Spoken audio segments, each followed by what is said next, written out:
semanal, que normalmente são 4 horas, né, serão 8 horas, né? Então, vocês têm que dedicar aí as 4 horas das atividades que nós teremos aí, algumas lives, alguns trabalhos que vocês farão, e dedicar aí estudos autônomos. Bom, eu deixei o plano de ensino lá no YouTube do DCA, né? O link está no campus virtual da disciplina. Infelizmente, nós não teremos, né, nesse bimestre nenhum encontro presencial, né? Diferente do semestre passado, em que pelo menos 2, 3 semanas nós pudemos, pelo menos nos conhecermos, né? Mas devido à pandemia, isso não será possível nesse 2020/2.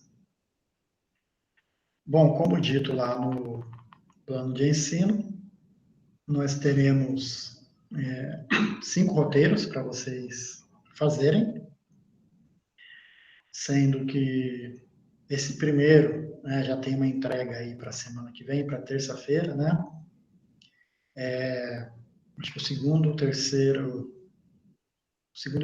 tenho certeza que são quinzenais, e me parece que o quarto e o quinto são semanais. Então, como são 8 semanas, né, vai ser realmente bastante corrido, mas acredito que a gente consiga aí atingir os objetivos da disciplina.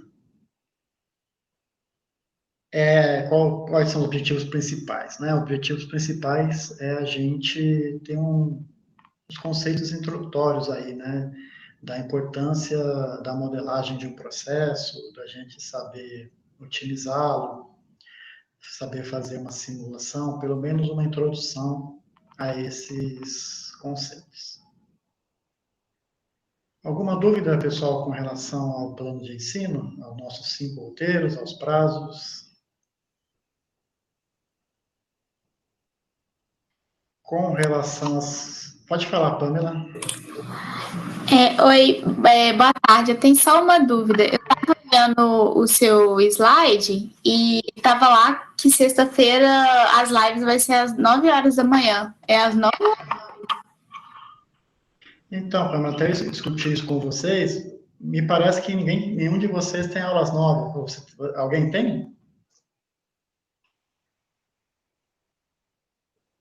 Porque o que acontece, né? Nós temos uma turma às 8 e uma turma às 10, na sexta-feira. Aí eu pensei em colocar não tão cedo às 8, né? E pensei em colocar às 9 porque para ficar entre uma turma e outra, né? Se ninguém for contra, a gente pode manter às 9 horas mesmo, tá? Porque para não acontecer de dar uma live às 8 e outra às 10, ou plantão de dúvidas, né?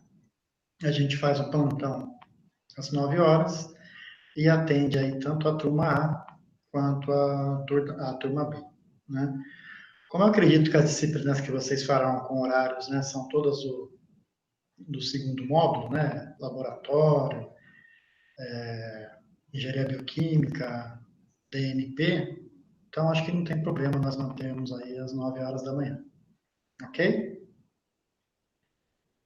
E lembrando sempre, né, que qualquer eventualidade, né, de vocês não poderem participar, obviamente, né, pessoal, a presença no dia não é obrigatória, né, vocês sabem bem. É sempre interessante a gente estar presente aqui, mais para interagir mesmo, tirar as dúvidas no momento, né? Mas quem não puder, depois terá acesso ao material aí que eu deixarei o link no campus virtual, tá? Então era isso realmente que eu ia falar, que eu acabei esquecendo, Pamela, é a questão aí do horário, tá? Então, quarta-feira às 14 horas, que é a nossa aula mesmo, né? E sexta-feira, para satisfazer as turmas A e B, eu marquei às 9, tá? Bom, então acho que não podemos começar, né? Como eu disse, vai ser bastante corrido, mas esse primeiro roteiro, ele é bem simples, tá? São coisas que vocês viram em disciplinas aí da física, mecânica dos fluidos. É mais uma revisão, porque o que acontece? A gente percebe muito que, mesmo vocês estando aí, né, oitavo, no período, vocês ainda cometem alguns erros aí de dimensões, né? E para nós, engenheiros, né, isso é inadmissível, né? Então, a gente vai fazer uma revisão aí sobre análise dimensional e um teorema para a gente aplicar essa técnica. Então, eu vou colocar para vocês aqui aquela apresentação que eu deixei, tá? Qual a ideia, pessoal? Que vocês deem uma lida, tá? No material antes. E... deu um probleminha aqui. E depois a gente tira as dúvidas sobre esse material, tá? Vamos ver se agora vai entrar. Diz que não é possível. Espera aí, pessoal, eu vou dar uma saída e já retorno.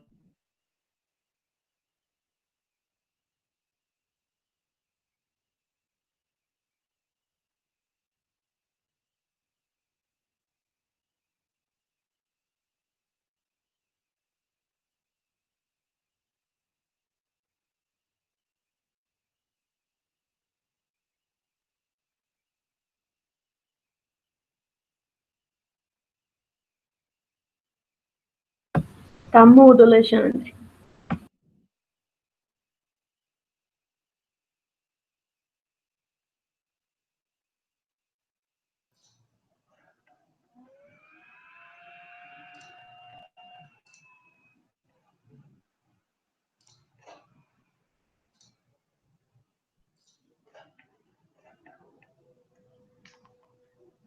Bom, pessoal, vocês estão me ouvindo agora, né?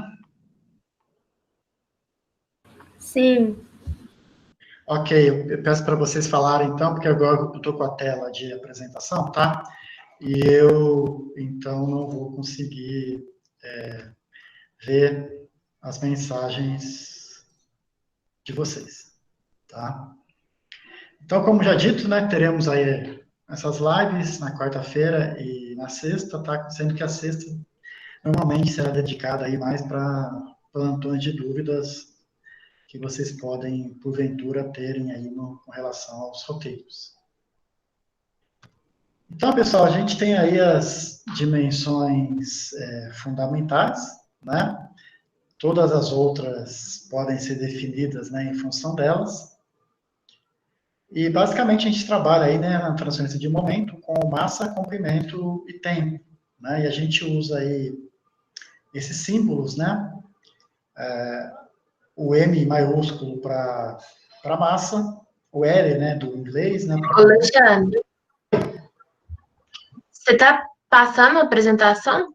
Porque aqui ficou na tela inicial. Não sei se ficou para todo mundo. Tá, eu vou dar uma olhada aqui o que está acontecendo. Aqui ficou também. Aí agora mudou. Agora mudou, né? Tá, pessoal, então, vamos lá. Estamos pegando o jeito aqui, está todo mundo enferrujado, né? Então, pessoal, as dimensões fundamentais, né? Todas as outras podem ser definidas aí em função delas, tá? Então, no momento, a gente tem massa, comprimento e tempo, né? E quando a gente fala em transferência de calor, também a dimensão fundamental é temperatura, né? Então, se a gente quer definir, por exemplo, a velocidade, né? A gente sabe que o que é velocidade, né? Ela pode ser definida em função do comprimento sobre o tempo, que são as duas dimensões fundamentais na transferência de momento, né?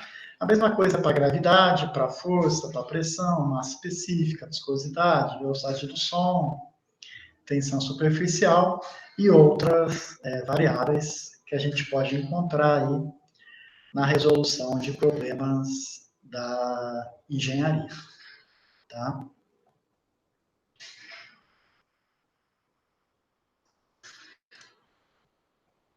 Então, eu deixei até para vocês aí, né, um exemplo bem simples, né, para calcular aí o diâmetro do bocal desse copo, né? A gente tem uma tulipa aí, né, um copo, que comporta um volume de 3 litros e ele tem uma altura de 44,6 centímetros. Algum de vocês calculou aí qual que é o diâmetro desse copo?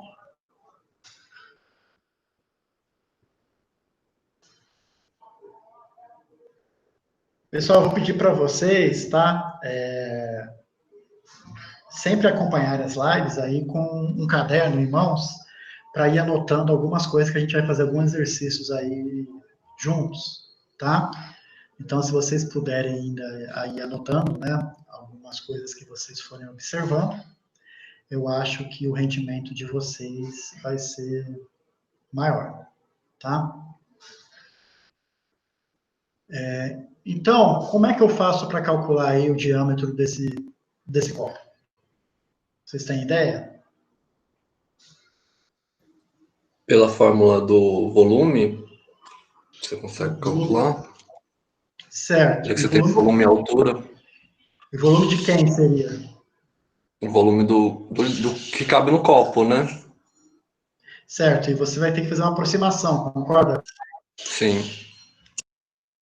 Geométrica.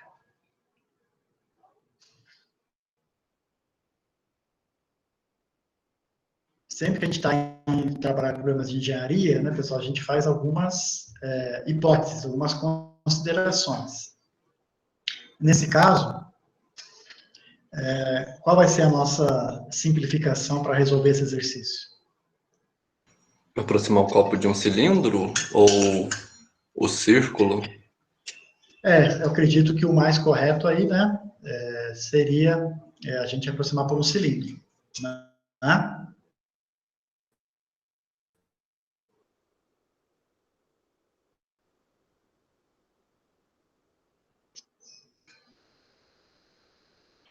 Qual que é o volume de um cilindro mesmo? E ao quadrado sobre 4 vezes a altura, né? Então, se nós temos aí o volume, a altura, dá para facilmente calcular o diâmetro, tá? Lembrando que o volume está em litros e a altura está em centímetro. Então, nós temos que deixar tudo nas mesmas dimensões, tá? Então, pessoal, eu peço que vocês façam aí e depois vocês confiram o resultado. Deve dar o diâmetro igual a 9,25 centímetros aproximadamente, tá? Tranquilo? Aproximadamente quanto que você falou, professor? 9,25 centímetros. Vai ser o diâmetro desse copo, a gente aproximando por um cilindro, tá? Que é a hipótese que a gente adotou para resolver esse exercício. O que mais se aproxima aqui seria, embora ele tenha aqui, né, essa curvilínea aqui, né, a gente pode aproximá-lo por um cilindro. Então, pessoal, por que é importante, né, a gente falar em análise dimensional? É a questão da gente verificar, né, se uma equação que rege algum fenômeno, se ela é homogênea ou não, tá? Se ela é uma equação consistente ou não. E para a gente verificar essa consistência, a gente pode usar uma técnica, né, conhecida como análise dimensional, que é agrupar as variáveis dentro de parâmetros adimensionais, reduzindo assim o trabalho com dados experimentais. Traduzindo isso, né? Às vezes a gente está no laboratório ou numa indústria com uma série de dados experimentais para serem analisados. E o que acontece? A gente não sabe por onde começar a analisar esses dados experimentais, né?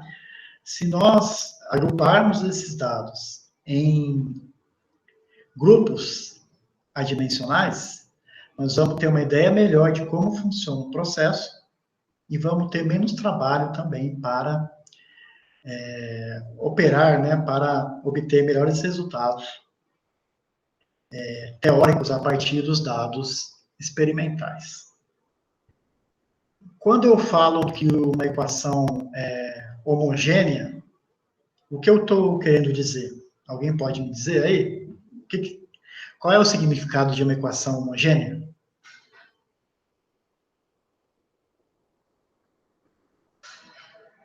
Vocês têm esse conceito?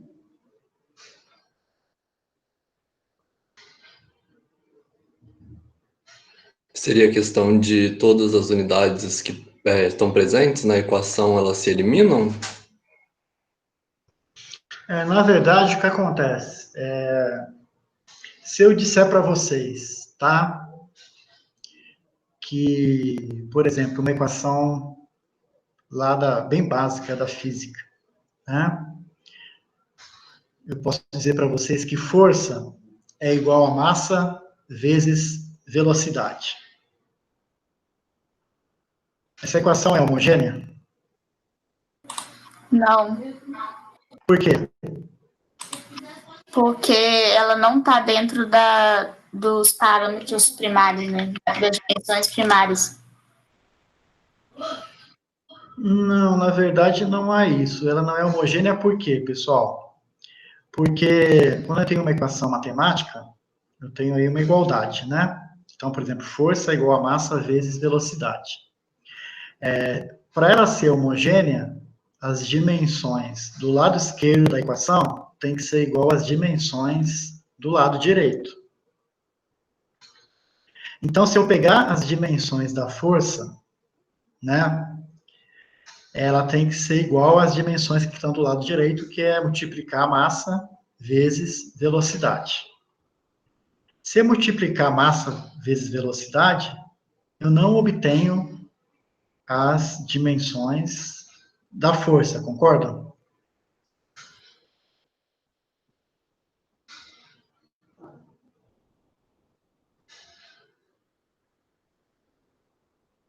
Porque o que é massa vezes velocidade? Seria massa vezes comprimento sobre tempo, né? Porque a dimensão fundamental aí da massa é a própria massa, né? E se a gente for reduzir a velocidade às suas dimensões fundamentais, as dimensões fundamentais de velocidade são o L sobre o tempo. Então, multiplicando, vai ficar m vezes L sobre t. Mas m vezes L sobre t não é as dimensões de força. Por quê?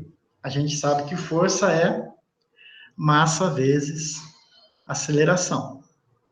Vocês entenderam aí onde eu queria chegar?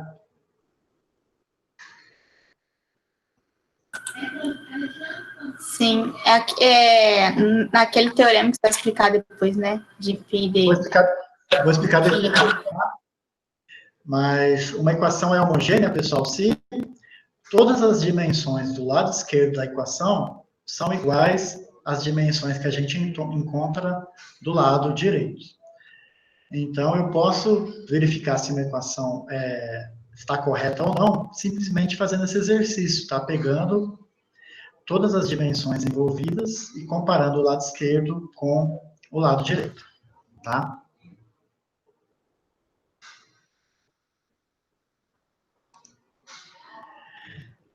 Então, por que a gente faz isso também? A gente faz essa análise dimensional para a gente poder extrapolar resultados que a gente obtém em laboratório para uma escala industrial. Então, a gente trabalha muito com isso na engenharia, né? Então, eu crio um modelo, tá, para reproduzir, por exemplo, o arrasto aerodinâmico em veículos. O que eu faço? Obtenho as equações fundamentais desse arraste, tá? tento resolver pelas soluções analíticas e soluções numéricas, mas eu preciso validar esses dados, né? E para validar esse modelo, eu faço o quê? Eu faço uma série de experimentos, né? Em escala muito pequena, né? Em escala de laboratório, em plantas piloto. Eu faço protótipos, eu testo esses protótipos e depois eu faço o quê? Eu faço um scale-up, né? Eu tento reproduzir para depois escala industrial. Mas para isso, eu tenho que garantir que entre o meu modelo e o meu equipamento em escala maior. Então, é isso que a gente vai ver hoje, tá? Essa questão aí também de a gente conseguir ampliar os resultados obtidos em laboratório para uma escala industrial. Então, vamos começar com um problema bem simples aí, né, dada a mecânica dos fluidos, que é a questão aí da gente verificar, né, a gente tem uma esfera e tem um fluido escoando externamente aí, né, a uma certa velocidade sobre essa esfera. Então, a gente tem a esfera, o fluido está escoando, tá, no sentido aqui que vai contornar essa esfera, e a gente sabe que a força que o fluido vai exercer sobre essa esfera é função de quem? Dos parâmetros geométricos, tá? Desse escoamento e grandezas mensuráveis desse escoamento, por exemplo, pressão, velocidade e propriedades características dos fluidos.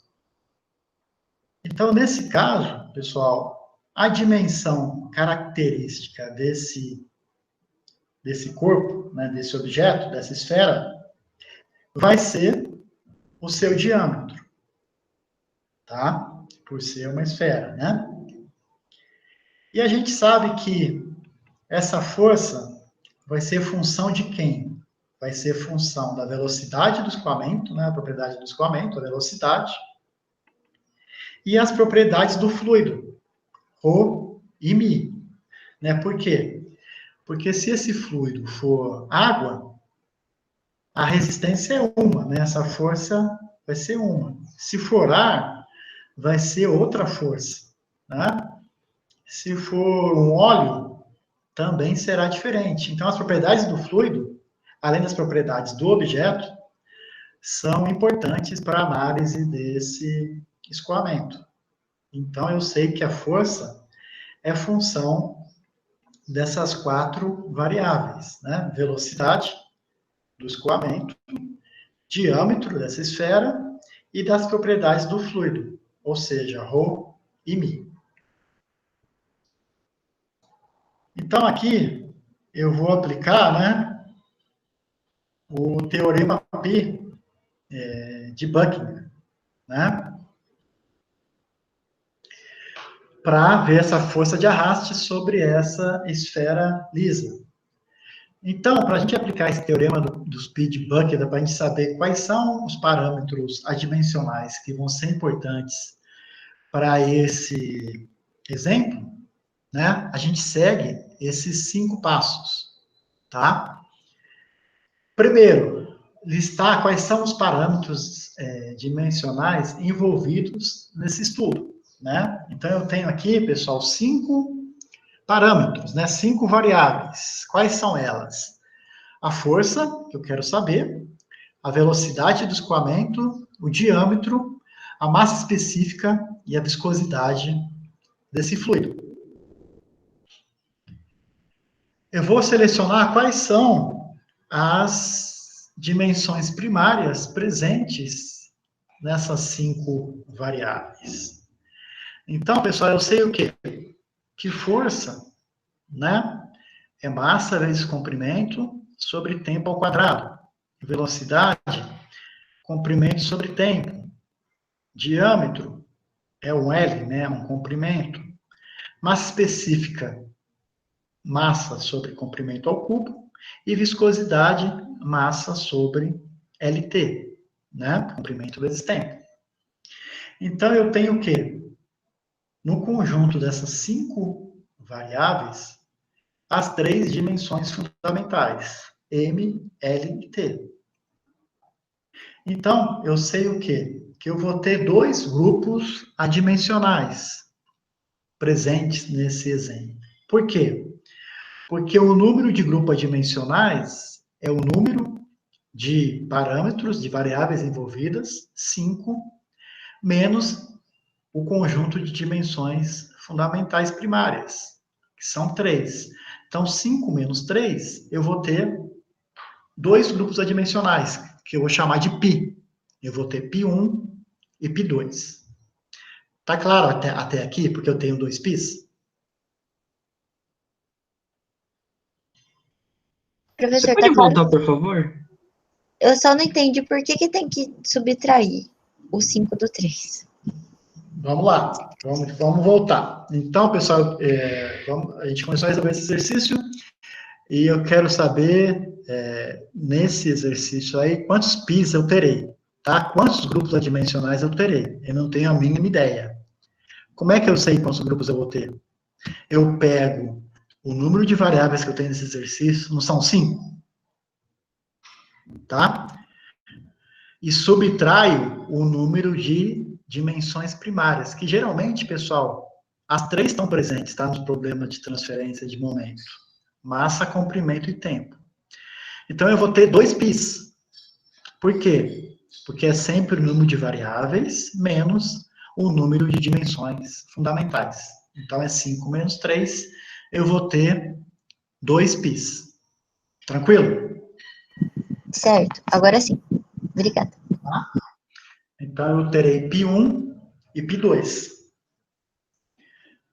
E agora eu tenho que fazer o quê? Eu tenho que descobrir quem é π1 e quem que é π2. Tá? Como eu tenho três dimensões primárias nesse exercício, tá? Eu vou escolher 3 variáveis dentre as 5 para se repetirem nos 2 πs, tanto em π1 quanto em π2, tá? Então, das 5 aqui, pessoal, eu vou escolher 3, porque eu tenho 3 dimensões fundamentais, para repetir tanto em π1 quanto em π2, tá? Então, quais que eu vou escolher das 5? Primeiro, das 5, tem uma que é uma variável dependente, né? Porque eu sei que a força, ela é função dessas 4 variáveis, né? Se a gente voltar para o slide anterior, a gente sabe que a força é função dessas 4 variáveis. Então, a força já está descartada para repetir em π1 e π2, ela vai ficar de fora, tá? Então, das 4, eu escolho 3 para repetir em π1 e em π2. Qual que é a dica para a gente selecionar 3 para repetir em π1 e π2 dessas 4? Lembrando sempre que a variável dependente, que nesse caso é a força, ela já é excluída, tá?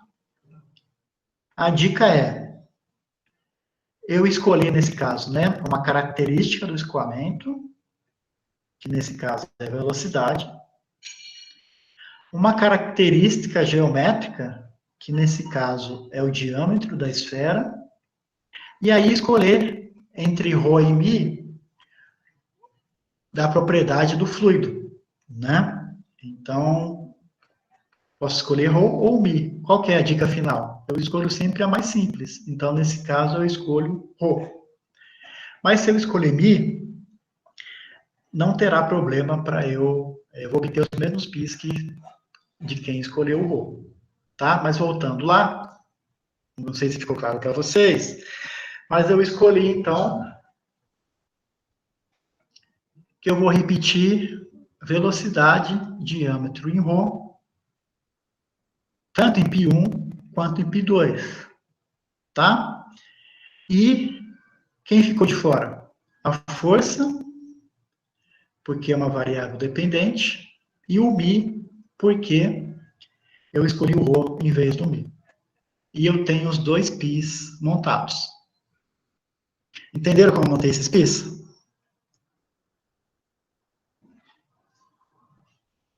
Alguma dúvida?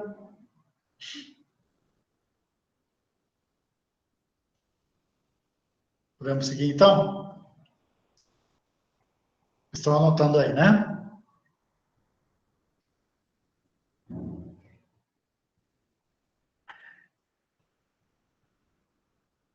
Pessoal, tem alguém aí? Pode seguir sim, professor. Então tá, tranquilo, então. Então, pessoal, eu sei que esses PIs aqui, tanto o Pi1 quanto o Pi2, por definição, né, eles são grupos adimensionais. Se eles são adimensionais, eles têm que ser tudo elevado a zero, aqui, ó, MLT nas dimensões fundamentais, tá? Então, eu vou atribuir valores aleatórios aqui para esses exponenciais aqui, ó, A, B, C em Pi1, D, E, F em Pi2, para achar os valores que eles vão tornar esse grupo aqui adimensional, tá? O F vai ser elevado a 1 e o Mi vai ser elevado a 1.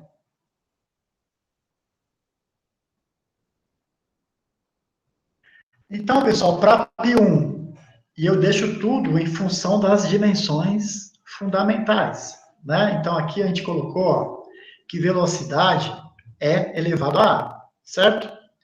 Mas quem que é velocidade? L sobre T. Então, vai ser L sobre T elevado a A. Quem que é diâmetro? É comprimento, né? A gente fala diâmetro em centímetros. Então, é L elevado a B.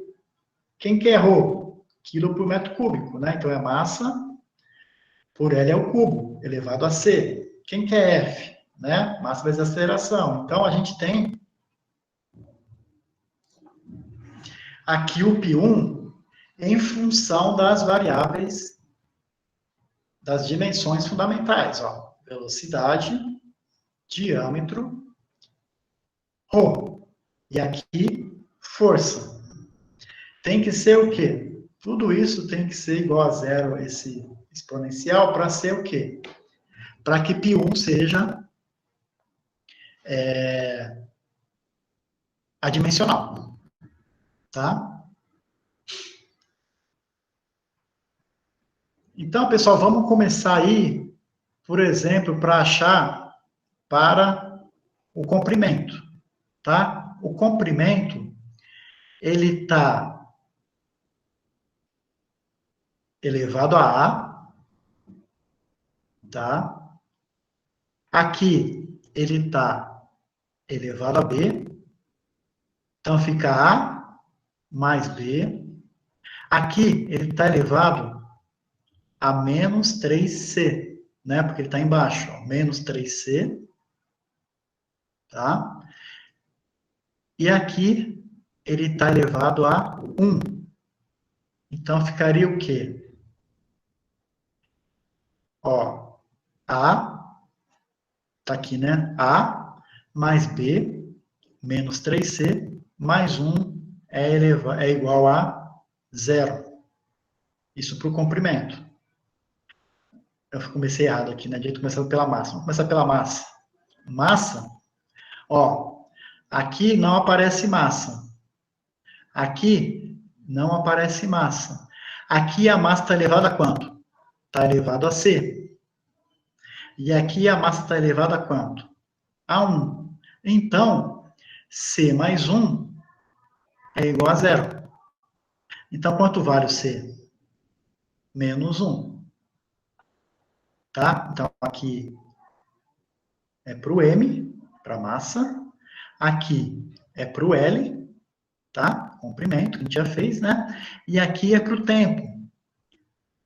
Aparece tempo aqui? Sim, aparece embaixo, menos 1. Então, menos A. Aqui aparece tempo? Não. Aqui aparece tempo? Não. Aqui aparece tempo? Sim. Está embaixo, menos 2. Então, menos A menos 2 é igual a 0. Então, eu deduzo daqui que o A vai ser igual a menos 2. Então, eu chego que para o π1, C é igual a menos 1, A é igual a menos 2, B é igual a menos 2. Tá? Vou até anotar aqui, ó. C vale menos 1, A vale menos 2 e B vale menos 2. Então, quem que é π1? Velocidade elevado a A. Se A é menos 2, vai ficar embaixo da minha equação. Aqui o F é igual a 1, né? Então, como é que vai ser o meu π1, pessoal? Força sobre ρv ao quadrado, diâmetro ao quadrado. Vocês conseguiram chegar nesse adimensional? Entenderam como que chega?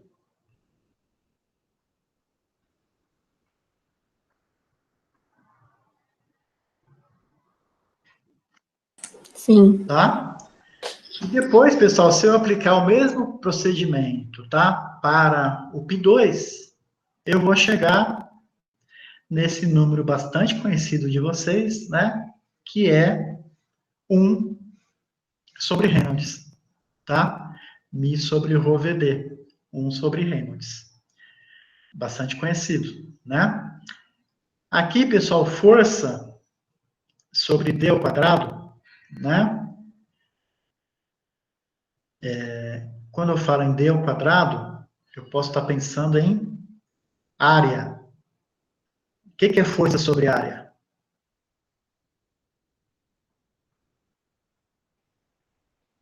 O que é força sobre área, pessoal? Pressão. Pressão, né? Então, aqui eu posso pensar que tem a pressão aqui, ó, pressão sobre ρv ao quadrado, tá? Porque força sobre área é pressão, né? Então, pressão sobre ρv ao quadrado é um número adimensional bastante conhecido na mecânica dos fluidos também, que é o número de Euler, tá? Para quem ainda não fez esse exercício, tá? Esse exemplo, eu recomendo que vocês façam aí passo a passo e cheguem nesses valores que nós chegamos aqui, tá? E vocês vão chegar que π1 é o número de Euler e π2 é o número, é o inverso, tá? Do número de Reynolds.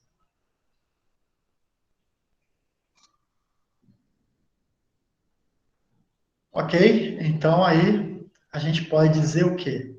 Que Euler, né, é função de Reynolds. É uma outra forma de dizer aí quando a gente tem um escoamento externo sobre uma esfera. É um fluido escoando externamente aí sobre uma esfera. Os adimensionais importantes para a gente analisar aí são o número de Euler e o número de Reynolds. Pessoal, sempre que tem escoamento, né, a gente sabe que nós vamos encontrar o número de Reynolds, porque é importante a gente saber, né, se o regime é laminar, se o regime é turbulento. Então, ele influencia bastante, né, no nosso escoamento, tá? Então, essa força aí, com certeza, né, se o escoamento for laminar, a força é uma. Se o escoamento for turbulento, a força vai ser uma força totalmente diferente daquela laminar, tá? Como é que eu sei que não errei nada no meu procedimento? Né? Eu pego as dimensões todas aqui, né? Desse adimensional e vejo se realmente ele é dimensional. Eu vou cortando tudo aqui, ó, e vai sobrar o quê? Não vai sobrar nada nem do lado esquerdo, nem do lado direito. Então, eu sei que a minha equação aí é uma equação homogênea. Ok?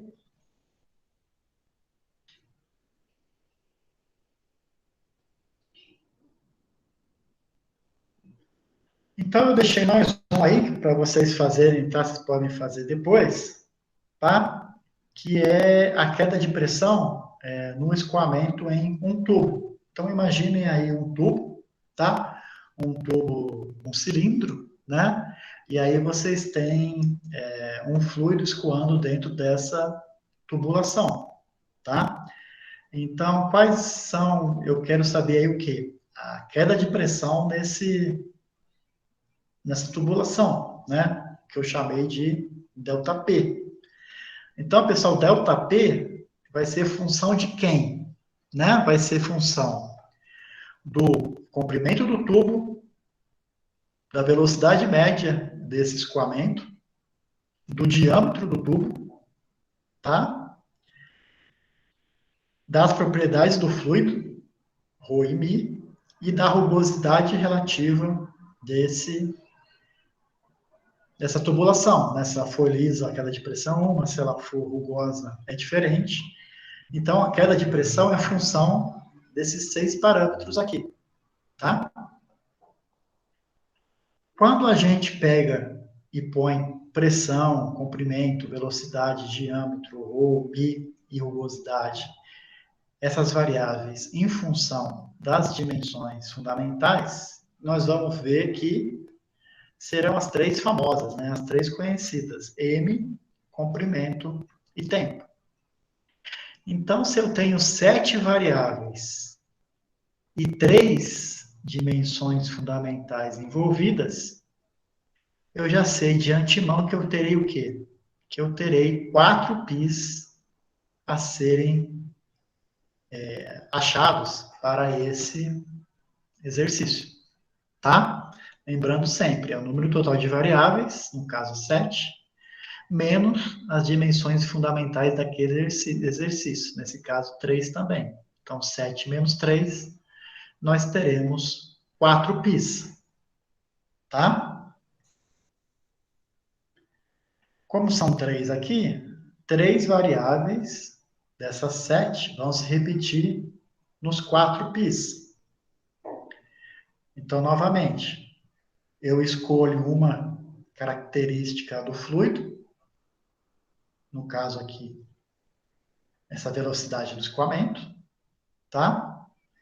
Eu escolho uma dimensão relativa à geometria, eu poderia escolher entre D, né, o diâmetro, e o comprimento, tá? São as duas da geometria aqui, né? Mas como eu sei que eu tenho um fluido escoando numa tubulação, eu posso dizer o quê? Que provavelmente eu vou ter número de Reynolds envolvido aí, né? E o Reynolds numa tubulação, ele é a função de quem, pessoal? Vai ser função aí desse diâmetro. Então, o número de Reynolds não é em função do comprimento do tubo, né? Se ele vai ser turbulento ou não. E sim, esse diâmetro, né? Porque se for um diâmetro muito pequeno, uma velocidade muito alta, ele pode ser que seja turbulento. Então, a dimensão que eu escolhi para repetir aqui, entre L e D, foi o diâmetro por esse motivo, para eu saber que o escoamento se dá em uma tubulação, tá? E entre o ρ e μ, eu escolhi o ρ, tá? A queda de pressão eu não poderia escolher, porque ela é função dessas 6, então ela é uma variável dependente, então ela fica fora mesmo, tá? E aí o que sobrou? Sobrou o L, sobrou o μ e sobrou o E, a rugosidade relativa. E aí, então, eu faço aquele mesmo procedimento e acho os 4 πs envolvidos. Ok?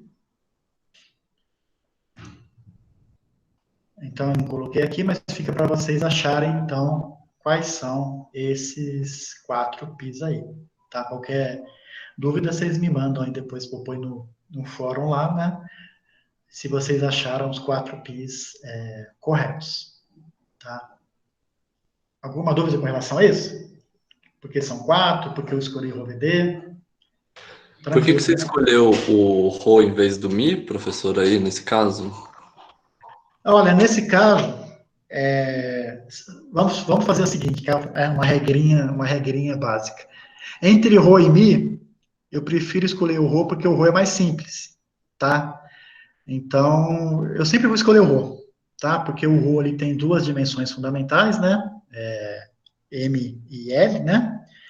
E já o Mi não, tem as 3. Mas é por facilitar o trabalho mesmo, tá? Agora, se você escolher o Mi, vai ter os mesmos grupos adimensionais, só que com um pouquinho mais de trabalho. Entendeu? Entendi, sim, obrigado. E aqui, só perguntar mais uma coisa. Eu entendi essa parte aí que você faz a subtração do número de variáveis pelas dimensões primárias, mas eu não entendi como que fica escalado esse π1, π2, de forma que fica esse v, d, o ρ também. Tá. Poderia... Tá. Por que eu repeti 3? A sua pergunta é, por que eu repeti 3 variáveis aqui, não é isso? Isso mesmo.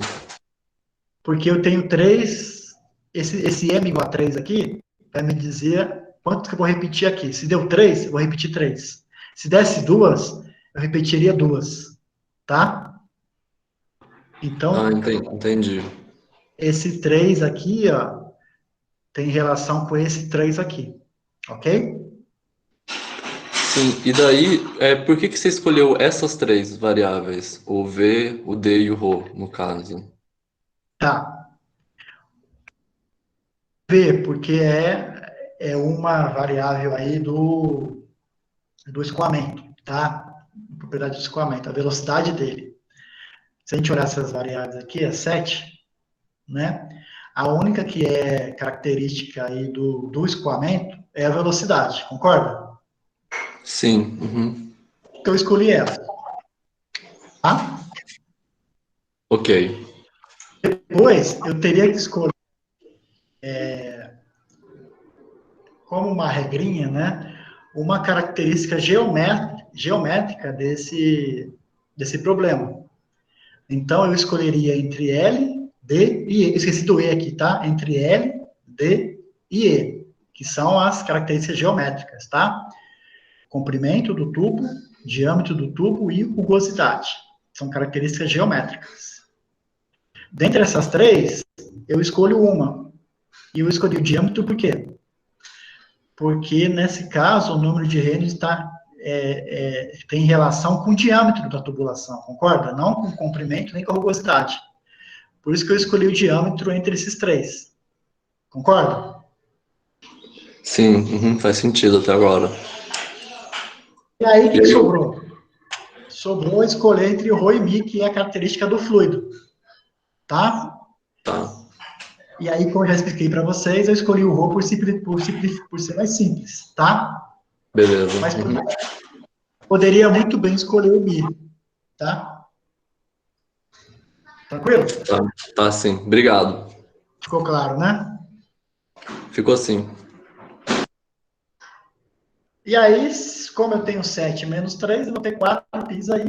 Eu acho os 4 πs e resolvo o meu problema. E sei que a queda de pressão vai ser função aí de 4 grupos adimensionais. Que vocês até viram, né, mecânica dos fluidos, né? Vocês vão encontrar, provavelmente, vão encontrar Reynolds, vão encontrar rugosidade relativa, esses parâmetros aí, tá? Serão encontrados por vocês, tá? Que é o famoso, né, diagrama de Moody. Vocês devem lembrar do diagrama de Moody, né? Que ele põe isso em gráfico, né? Ele põe lá em função de Reynolds, em função da rugosidade relativa, em função do comprimento equivalente, tá? Para vocês terem aí esses problemas de queda de pressão. Tranquilo? Podemos seguir?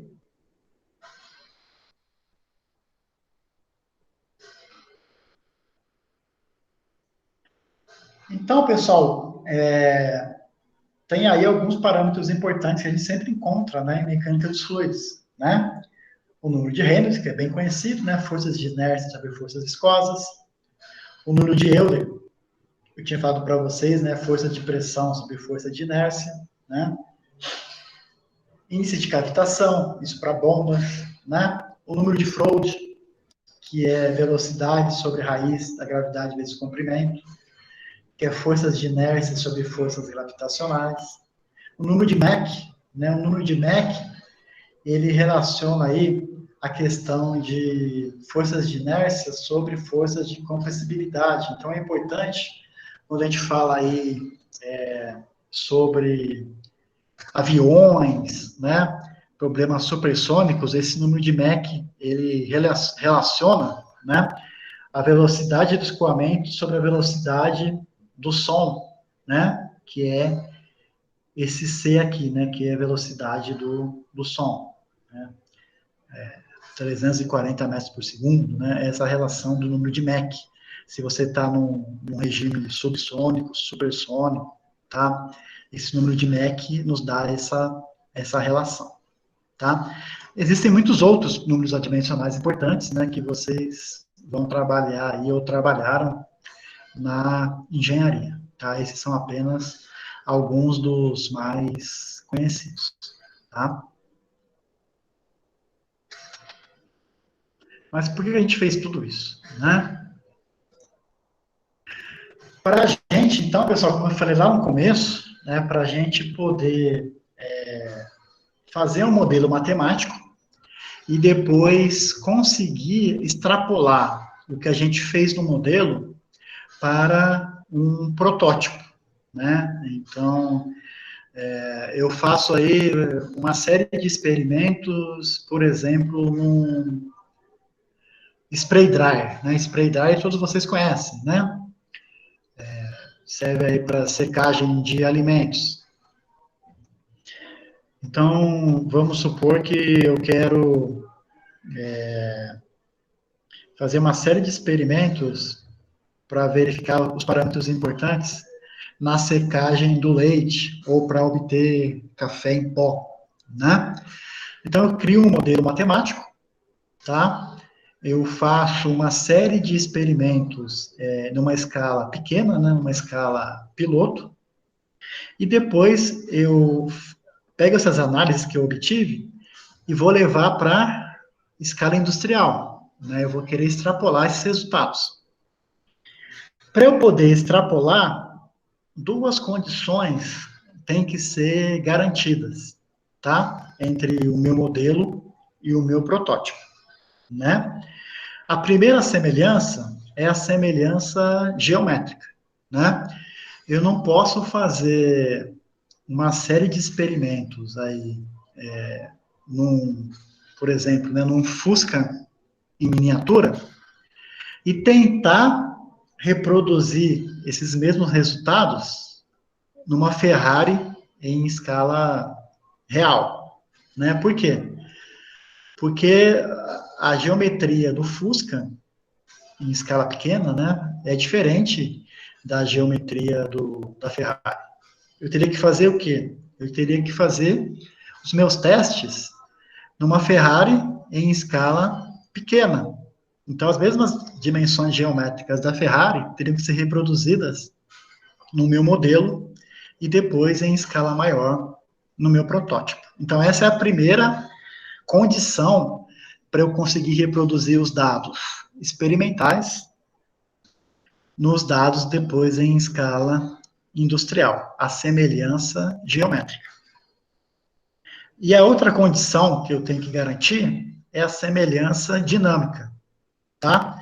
Então, pessoal, todos esses adimensionais que a gente achou, né, esses parâmetros adimensionais, eles têm que ser iguais no modelo e no protótipo.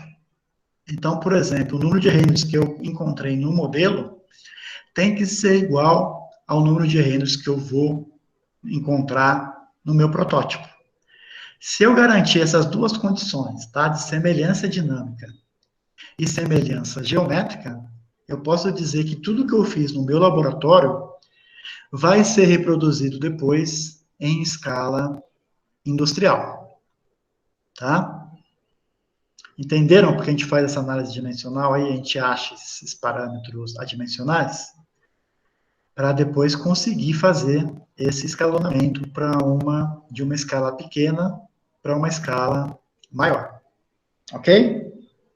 Tranquilo com relação a isso?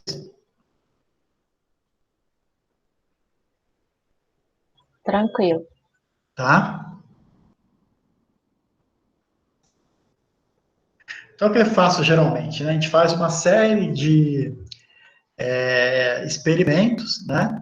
Usando túneis de vento, usando tanques de simulação marítima, usando muito a questão aí de fluidodinâmica computacional, né, CFD, mas para garantir que tudo que eu fiz numa escala, por exemplo, nesse túnel de vento aqui, né, o meu modelo matemático que eu testei, né, naquelas condições, eu tenho que fazer um modelo de um avião com as mesmas geometrias, né, em escala menor, e depois você produzir essas condições numa escala real, né? Para isso tem que fazer o quê? A geometria tem que ser igual e os parâmetros adimensionais também tem que se manter entre uma escala e outra, tá? Tanto em escala piloto, né, de bancada, quanto depois em escala industrial. Então, eu faço as simulações e depois reproduzo esses resultados. Então, pessoal, vamos imaginar que a gente está testando aí um modelo, tá? Nesse túnel de vento. Então, eu faço um modelo na proporção 1:10. Quer dizer o quê? O meu modelo vai ser 10 vezes menor do que o meu protótipo, tá?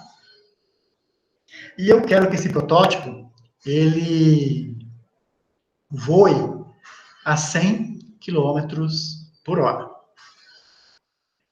Então, pessoal, para fazer os testes no meu modelo, tá, que eu vou usar no túnel de vento, qual velocidade eu devo empregar nesse modelo para que depois o protótipo voe a 100 km por hora? E eu teste, por exemplo, né, coeficiente aerodinâmico, força de arraste, essas coisas todas, né? Então, essa aí é a pergunta, né? Qual velocidade deve ser empregada no modelo?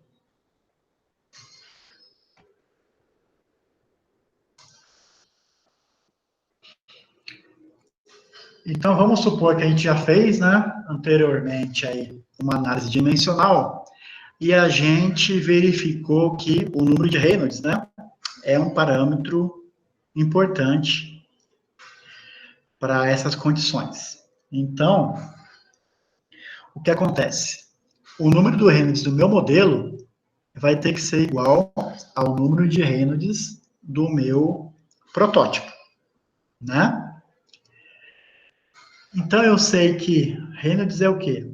Velocidade vezes comprimento sobre viscosidade, né? Aqui que é a viscosidade cinemática, né? Do meu modelo, tem que ser igual a velocidade vezes o comprimento sobre a viscosidade do meu protótipo, tá?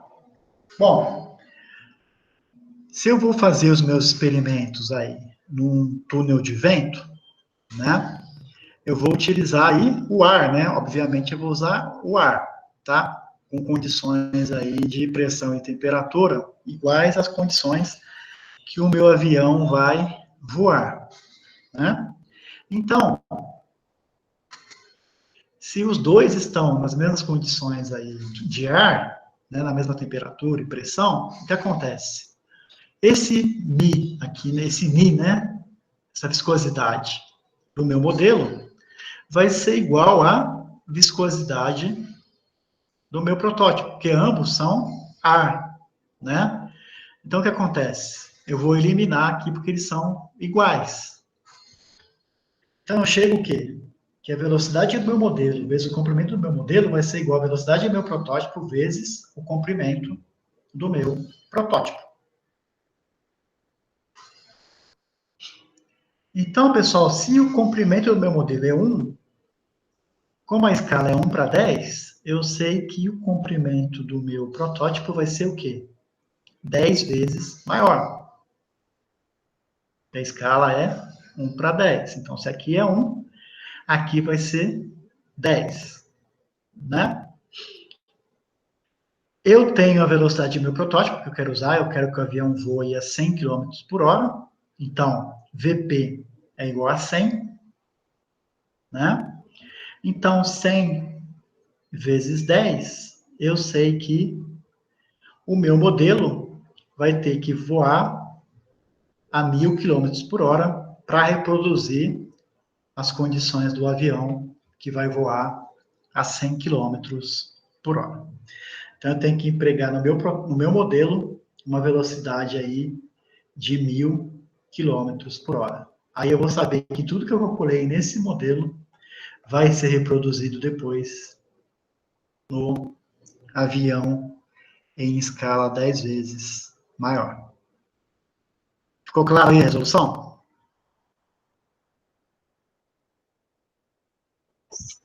Sim. Ok?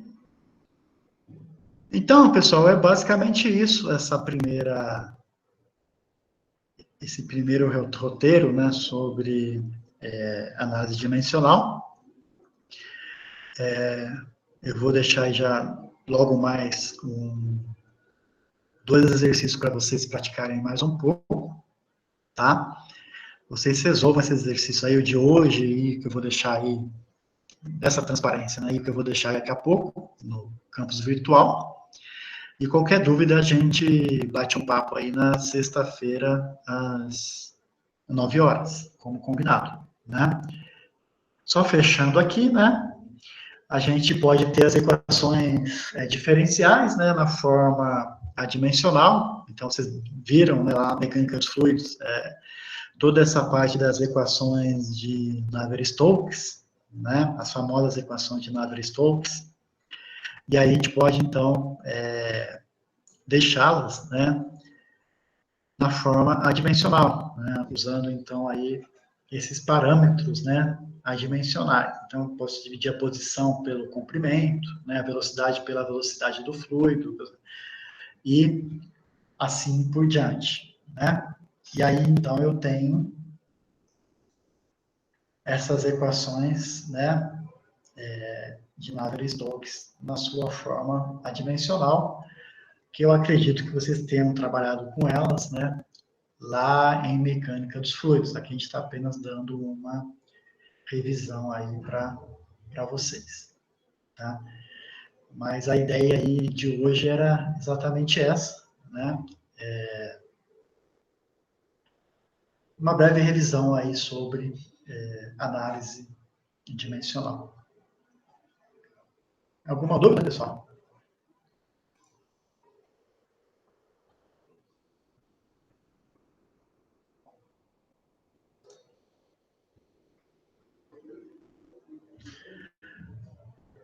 Bom, se não temos dúvidas, a gente pode parar por aqui, né? A ideia, então, como já falei no início, né, é que vocês leiam o material antes, tá? E a gente dê uma breve revisada aqui nessas aulas de quarta-feira, né? E seja bem dinâmico, né? E vocês tirem as dúvidas aí. Sempre que vocês tiverem alguma dúvida, aí vocês podem interceder, né? Durante os nossos bate-papos. Então, a ideia aí na verdade, não é uma aula, né? Na verdade, é mais um bate-papo para a gente aí alinhar aí os nossos conhecimentos, tá? Alguém quer falar alguma coisa?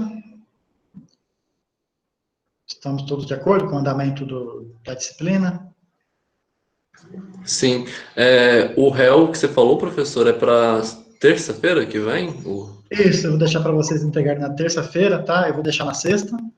Aí vocês vão ter todo o fim de semana, vão ter a segunda-feira, que é feriado, aí na terça vocês entregam, para na quarta a gente começar outro já, tá? Sendo que o segundo já vai ser quinzenal, então aí já fica menos corrido. Mas vai ser corrido da forma, tá? Vocês já estão cientes, né, que vai ser bem corrido esse semestre, né, esse bimestre. Sim. Então, pessoal, bom, acho que eu vou interromper a gravação aqui.